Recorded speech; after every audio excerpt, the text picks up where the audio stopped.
Why Iago stopped sitting. In the time before the sun had first risen into the sky, when the animals were still people, lions ruled the plains, and their king was called Sphinx.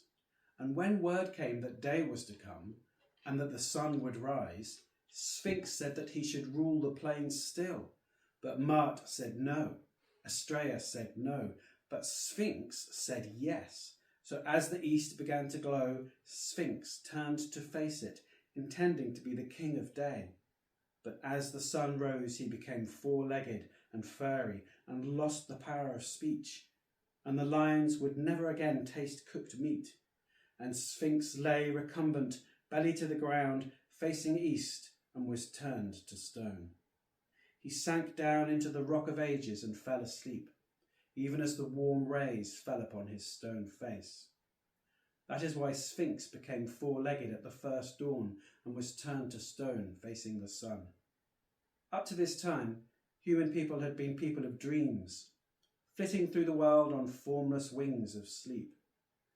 But even as Sphinx fell into four-legged sleep, human people were fashioned into waking two-legged form by Ptah, starting with Adam and Eve. They opened their eyes and looked at the ground, and they knew which animal had been where during their dreaming before the sun first rose. And as they went across the plains, following the tracks left over from the earlier time, Meerkat would say, "They walk far, those ones, tracking and gathering." And Eland would say, "Always on my tail, even in the heat of day, those ones." And Lion would say, "The only ones to taste cooked meat, those ones and friendly dog and thieving crow." "They are slow, those ones," said Jackal, "but they have many ways." "2 days with empty bellies, but still they come, always on my tail," said Eland, "even in the heat of day." "Why did Ptah make them that way?" asked Giraffe. "They will make their stories to explain it," said Elephant, "how they must become footsore before a successful hunt as a punishment for how Adam once hunted in the wrong way. And it is true that if they were as fast as Cheetah, they would kill too much and the balance of the plains would be lost. But Ptah made them this way because there was a niche open for one with ways and wiles who could track and follow and track and follow, even in the heat of day." "We must keep our distance," said Eland. And these human people had many ways, and they would make many things: bows and arrow poison and spears and clothes and pots for carrying and cooking. They even painted pictures and made songs and dances because they could. Then one day Adam and Eve made new ways. They made farms and markets, and they specialized in skills and built towns, and so it could be that one would sit and still get food. And the muses on the whispering wind spoke through the oracular oaks and said, "Ptah did not make them to be this way, these ones. He made them to walk far, these ones, tracking and gathering, 2 days with empty bellies, yet still going, always on Eland's tail." And the muses of the waters spoke through the trickling of the oracular spring and said, "It is not good that they sit and still get their food."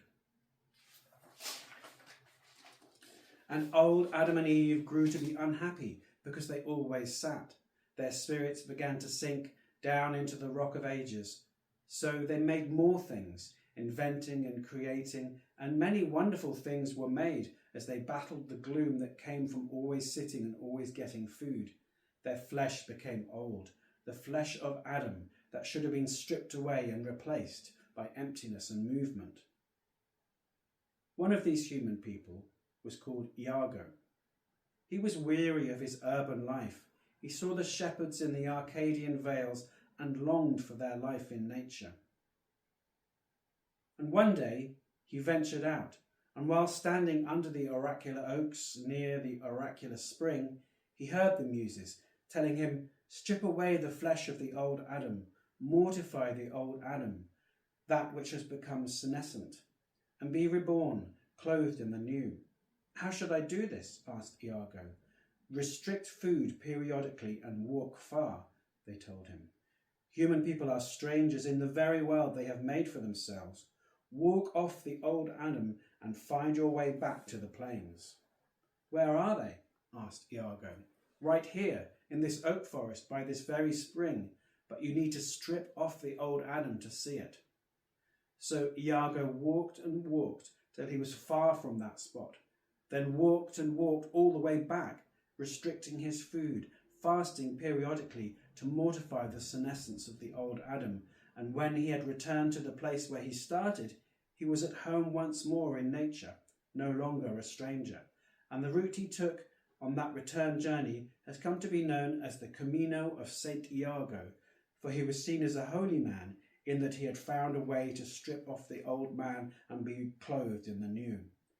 And those that saw him as holy walked in his footsteps, and to encourage others to follow, they built a great temple there to be the image of paradise that could be attained by becoming at home once more in nature. And in this cathedral they placed his tomb, the Arca de Iago.